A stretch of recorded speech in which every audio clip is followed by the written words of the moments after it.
Ассаламу алейкум. Сіздер менен құрылыс басында каналы, амансыздар ма?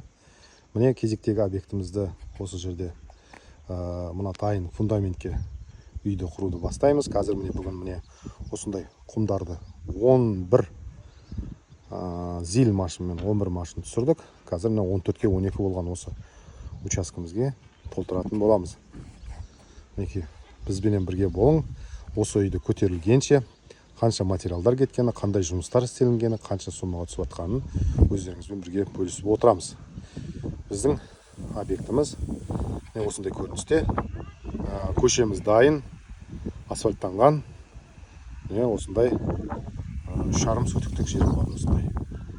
Фундамент дайын бізде құйылған, 2 жыл болған құйылғаны. Енді мына құмдармен обратный засыпка істеп, біз кладка жұмыстарын бастайтын боламыз. Бізбен бірге болың, аман, сау болыңыз.